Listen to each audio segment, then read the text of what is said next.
time. I believe this is your second career start for the LA Galaxy. I mean, just what did it feel to kind of get the call here tonight, especially on the road? Getting my second call was exciting for me. Once I got the news, I was kind of excited. I was wanted to play already. Um, Getting the second start meant a lot to me. I was working hard for it, and getting that was a lot meant a lot to me. Yeah, and Greg's very much pushed, your group and the academy up, wanting to get you guys minutes. What does it mean to kind of know that that Greg is kind of keeping tabs on you, that he's watching you whenever you're at your tournaments, whenever you're with Ventura County, and that he very much sees you as a player that he wants to push into these first team environments. Yeah, when I was on the academy, Greg was always at our games, and he was always watching. And it's great that he's pushing. Like me and Harbor came in from the academy, pushing, getting minutes. It's very like amazing that he's trying to push people from the academy products, and it's good for the Galaxy because there's very young, talented academy players coming up, and it's giving us an opportunity. It just means a lot to us. Coming up from the ranks and getting to the first team means just a lot to us, and getting minutes and him realizing we can be implement his game, go into the games, and yeah, Thank you, Ruben. Say Charles back. thank you. All right, Josh. Hey, Ruben, thanks for talking to us and congratulations on the start tonight. Probably not the way that you wanted it to play out in terms of the result. What did Columbus do for you guys that made everything so difficult tonight? They kind of like shifted as a group. They were all connected, as what I saw. They were all connected, moving as a team, and we kind of not weren't as a team. We have to be as a group connected as always because we're gonna go against those teams that play like that. So we have to stay connected as a team always because, as you can see, it can actually hurt us. So we gotta just go back, learn, stay together, and just improve. Ruben, we were talking to Greg about all the injuries and just how those continue to just rack up. Every time it seems like you guys are getting a little bit healthy, something happens. What does the mindset have to be for this team to one, survive all those injuries and still be able to get points and get results? Yeah, obviously the injuries are unfortunate, one after another, but whoever's next man up has to be ready for the opportunity and just have a great mentality to go into the games, get points, and obviously play strong for the team because I mean injuries are like that, but we just have to have a second man up and just be mentally prepared. Thanks, Ruben. Travis. Damien. Hey Ruben, what do you think is your best position? I know they've had you out on the wing. You played some nine with Ventura, right? Yeah, a little bit. And then you had some. How much time you've had like in sort of midfield as a 10 or so? What do you think your best position is? I kind of personally I like all the positions. I play winger, striker, 10. From the academy, I was always playing 9. With the second team, I was playing 9 and winger. So I got enough time to really enjoy those positions, and it doesn't really matter to me. I can play wherever I want. I just have to give 100% and just be me. I like all the positions, so whatever they put me, I love them. And with Klaus sidelined for a while now, how do you sort of mentally thinking that you might be for looking ahead to Saturday, you might be out there again somewhere. How do you sort of start mentally preparing yourself for Saturday and then the game against Vancouver on the second as well? Hmm. Thanks.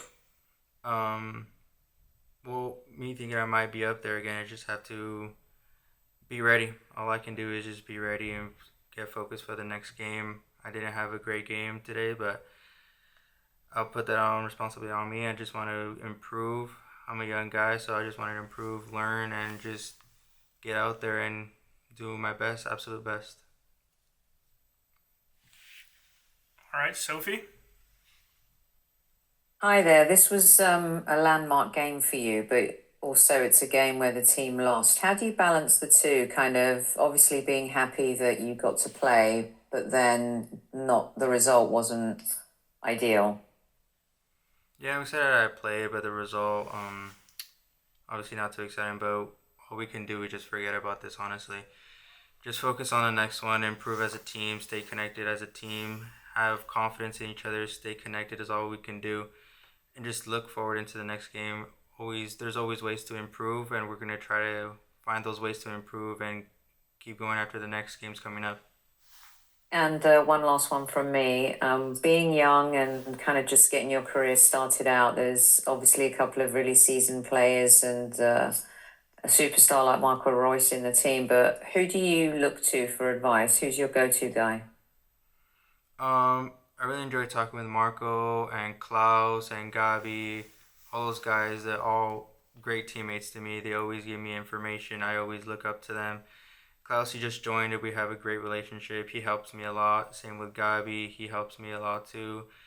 And I just really look forward, like, learning from them because they have the experience obviously, and getting the information from them means a lot, and they find ways that I can improve my game, so I really enjoy being around them. Thank you so much. Safe travels. Thank you. All right, we'll finish up with Adam. Hello, Ruben. Hi. Adam with LMD Media Group. What are your thoughts on how the team responded to the Crew's high press tonight and the impact that it had on the team's ability to play forward? It was kind of on and off. We were just trying to stay connected as a team. Honestly, find great ways to get around them. Trying to play in behind with their high press. Trying to find the weak side and all that.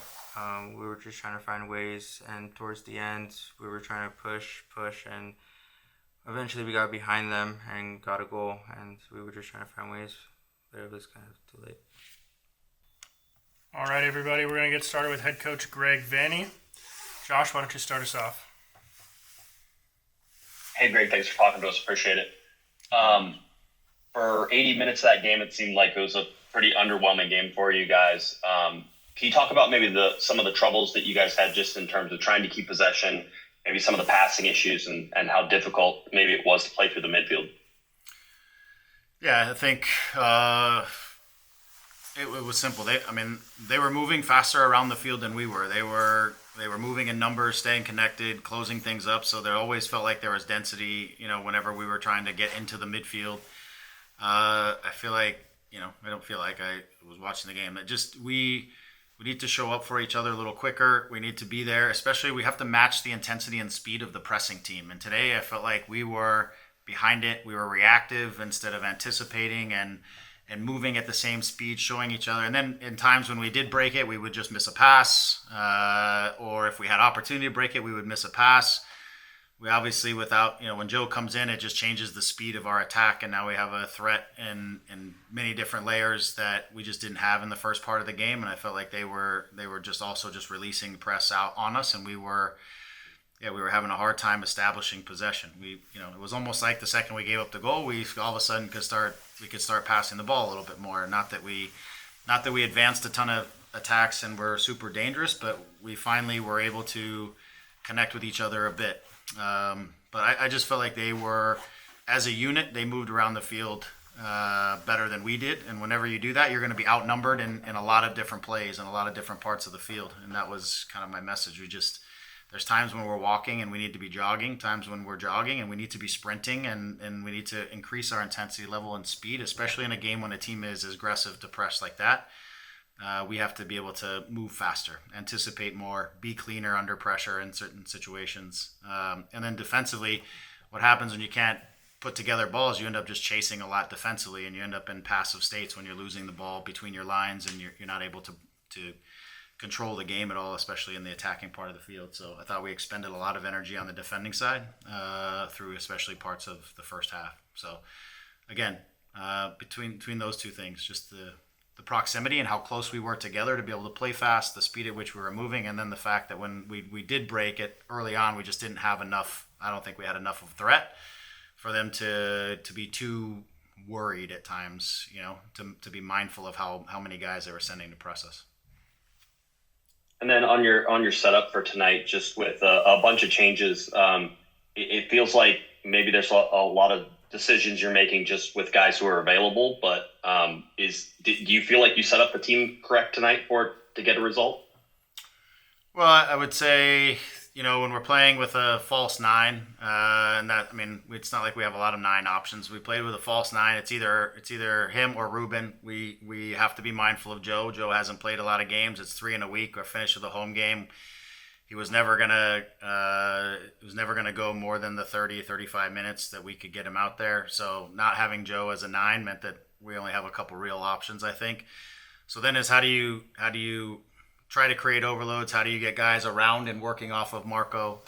And part of the issue is we never were able to settle into possession, and so things are happening, pretty fast, and guys are going down to try to help the build, which means we're farther and farther away from Marco. So, I think as we shifted and built in a 3. It started to give us a little bit of something just at the beginning. And I think, again, if we're not moving at the tempo and the speed of the opposition, we could set up a lot of different ways, and we're going to have trouble. We've got to make sure that the intensity levels match between the two teams and that the numbers are moving around. So, it's a combination of things and choosing our lineup. Sometimes it's not always exactly how I want to draw it up, but it's what we have. But that's on me. That's not on anyone else. So. We had to work through it in the game. Thanks, Greg. Damien? Hey, Greg, you just answered my question about Painful. But did he come through the game the other night good? I know you subbed him off late there. Yeah, he came off good. The issue is coming back from a hamstring injury in which you've been out for 5 weeks, 4 to 5 weeks. The medical side doesn't want a player playing 70 and then more than 45 or 50. It's a progression still back into playing. And knowing that this is a 3-game week for Joe, it was he was restricted to, again, second half 30. I tried to get it to 35 or so, just a little bit more because I felt like we needed it. But there's still going to be a bit of precaution in the situation, and the third game on the week is also at home, and so it's trying to be mindful of it. You're going to see some similar types of stuff when Jacob's coming back, because these are longer term injuries, not injuries where guys were out for a week or two. So they don't have a lot of training time because the games are also coming fast, and so it's unfortunately we have to use the games to build up their fitness and their durability. And what's the status of Jao? You expect him probably for Saturday or Sunday or no? No, Jao will not be available. Is there a timetable? He will undergo a surgery and he will be out till after the World Cup. And then when you look back toward the midfield, we're seeing some. Sanabria had the good game the other night. Is it fair to say that Wine has been a bit inconsistent the last couple weeks? How do you want to see this group sort of grow here as you head into May? Yeah, I think, for Elijah, I think the thing that he needs to continue at is just it's an intensity. It's a change of intensity through the game. Like it's accelerations. It's more physicality. I mean, he's a 6'1" kid with a lot of strength and power, and I think that's got to translate, especially on the defending and the ball recovery side, covering ground, changing speeds, things like that, getting involved in the game. So I think it's just some of these games, the intensity level is high, and he's got to match the intensity level and show that his physicality and his capacity to compete and move and execute inside of those games like that. And then on the defensive side as well, I think it's taking advantage. He needs to take more advantage, for me, of all of his tools physically out there on the field. And so that's what we need him to keep doing and keep growing at. So I think sometimes when the games are a little slower and there's a little more space, he has had some of his better games. And these games sometimes are fast and pressures coming quick and things like that. He's still working on that. It's the difference. Your awareness level has to be either really, really high, or you have to physically work through the situations, take the ball under pressure, move with it, things like that. So Lucas was, a little higher at times today. so a little more space for him to work. But I feel like Lucas in general has the intensity level. It's just continuing for him to grow in his awareness solutions and things like that, soccer things. And just one more with Klaus, is there a broken bone, toe, foot, or anything? Yeah, it's not a broken, it's a ligament in the foot. So it is something that they feel the surgery will actually speed up the recovery, and if they don't do the surgery, and the recovery would probably be a little bit longer, and also potentially not be as, he still might be a little vulnerable. I feel like the surgery is the best solution to A, speeding it up, and B, hoping that he doesn't have any residual effect after the fact. So, All right, thank you. All right, Rob. Hey, Greg. Thanks so much for talking to us. Earlier you said that the team should be running when they're jogging and they should be sprinting when they're running. Is it your opinion that the team isn't working hard enough at the moment? I don't think it's a matter of working hard enough, because in the game, no matter, as I said to the guys, like, you're going to put the work in the game no matter what. It's not like the guys quit. It's still at the end, we're pushing the game. We have a chance to tie. It's not like guys are quitting. I think what it is how you put your work in.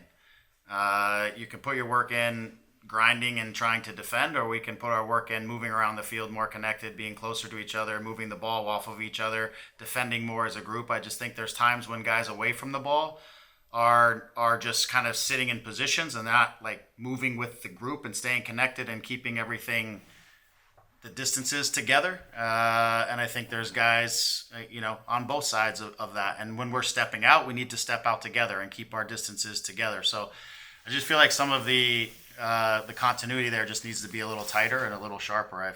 It gets really, you see it a lot on days like today when the opposition is pressing fast and very connected as a group when they are releasing out. They had a lot of numbers in the middle of the field. They played a double false nine essentially.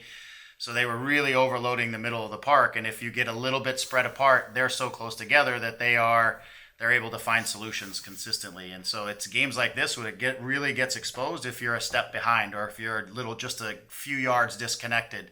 It's teams that are comfortable in possession. Their distances are close together. It's a game that is perfect to highlight that moment if you're not on it in a day. And today I felt like we were, again, a few yards farther apart than we needed to be, not moving, at the speed sometimes that we needed to be. And it can be just one or two guys in an area that might be just a little bit off that become the difference in getting pressure to the ball and not having a solution to get out or not. So that to me became a big part of it. I don't think it's a commitment to the work. I don't think it's anything like that. I think it's staying engaged and doing it inside of the 90 minutes. And guys just need to be more accountable in that, especially at a game like this. It requires it. It demands it. They are very good and clean in possession, and so you have to reduce spaces everywhere. And then finally, we've seen Maya have a couple difficult moments over the last couple matches. How do you assess his recent performances? Like, do you think it's a player fatigue issue or just a form issue? Thank you. Yeah, they're balls that for him that he's given away, I guess, in a couple days or a couple games now that we can't do, and then it puts us into transition situations. So yeah, I don't. At the end of the day, he's an experienced player. He needs to be able to execute in these moments and be cleaner in the situation. I can't say whether it's fatigue or not fatigue. With Amiro, we're managing a little bit of Amiro. Something that was bothering him at the beginning of the season is bothering him again a little bit right now. So we were trying to manage his minutes tonight so that the thing doesn't get worse. He came out and I thought he put in a decent shift there at the end. So it's a little bit of, we're playing so many games back to back and we're traveling and we're doing a lot of things that we're trying to manage through the group while also trying to get the group as healthy as we can. And when we come out of some of this, we're going to get Jacob back. We got Joe back.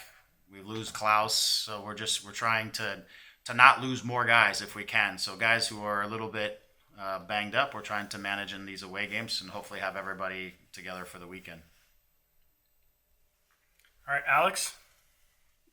Hey, Greg, thank you for your time. You mentioned earlier about wanting to see more accountability in the group. I mean, for you, what does that look like? How would a player take accountability in your eyes? Thank you, and safe travels back.